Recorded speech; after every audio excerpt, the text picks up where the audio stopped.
Welcome to our discussion today regarding the situation in Niger.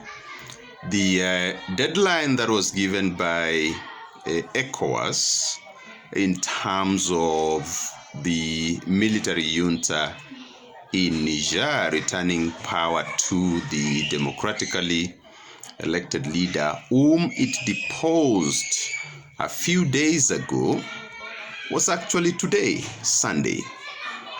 And it seems as if the attempts by ECOWAS to employ a military solution to the problem in Niger has hit a deadlock. It seems as if President Tinubu of Nigeria, his desire to galvanize the use of force in Niger seems to have hit a snag. First off, his request to the Senate to allow the use of force seems to have received a negative response.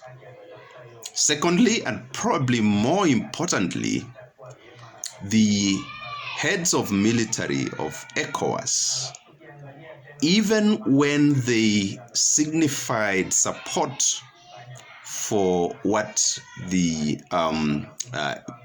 political leaders of ECOWAS had decided to do, also cautioned and actually called for a diplomatic and political solution to the crisis, which raises a number of fundamental questions. When ECOWAS heads, political leaders, met and decided to embark on a military solution, was that informed by the realities on the ground? Was the decision informed by consultations with the military structure? Were the political heads of ECOWAS acting under duress from certain quarters? So there are fundamental questions here that beg for answers. And if the ECOWAS does not move militarily, then these are the questions that will continue to beg for answers in the coming weeks and maybe in the coming months, because then if ECOWAS does not follow through with the threats it had made, then the assumption is that the junta in Niger, like the juntas in the neighboring countries, is there to stay. But there could be something that we are missing, and today I wanted to look at what exactly was ECOWAS doing. Could ECOWAS have been engaged in coercive diplomacy, but without the intention of seeing through the threats that had been made? And I think it's therefore great at this point in time to just look at what coercive diplomacy actually means. In the literature, a lot of scholars have discussed questions of diplomacy, questions of use of military force, which of course is governed by the Charter of the United Nations. And I should also mention here, because this question came up during the week, that most people may not know, but the United Nations Charter also recognizes the role of regional organizations. And many times they are mere enforcers.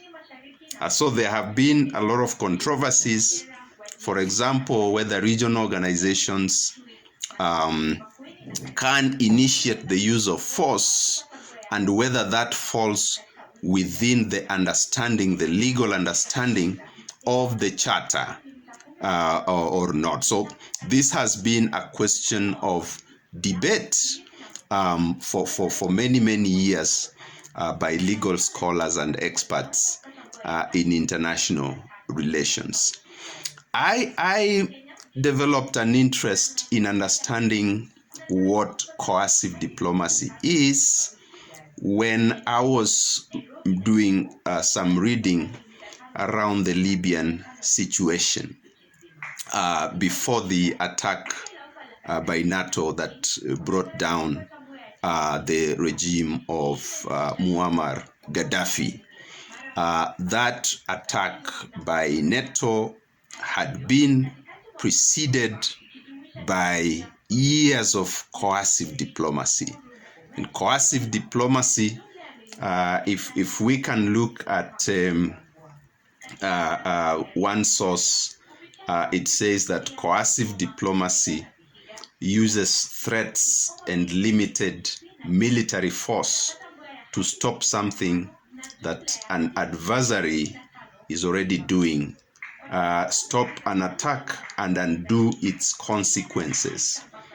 Meaning here that the military junta had taken power, but perhaps has not really consolidated power because of these tensions that are growing, and the hope by both ECOWAS and some of the other powers involved in this theater, like France, that the military junta, the officials, could still be pushed back successfully, and hence that process of consolidating.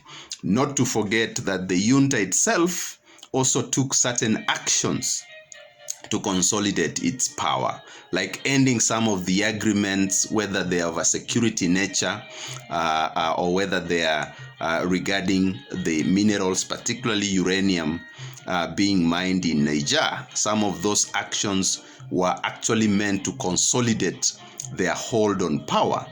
And one of the things that has really worked in their favor is this continued coverage of protests in Niger, showing that, or rather as an indication that perhaps there is widespread support for the military takeover. Now, when countries engage in coercive diplomacy, they seek to achieve certain ends. The most important being to force the adversary to desist from an action that they're in the process of implementing. Now, coercive diplomacy operates within a broader understanding of how power is applied in relations between states, whether that takes place between states, say two states that are in contention, or whether it involves international organizations, stroke regional organizations, such as the ECOWAS. And so it's important that one understands why these actions, particularly the pronouncements that were made by ECOWAS, the question being whether this was just supposed to elicit a reaction, a favorable reaction from the Nigerian authorities now, that means the military junta, or whether then there was a clear intention to proceed and actually attack the junta in Niger. So these are pending questions whose answers we can only find as we go into this coming week.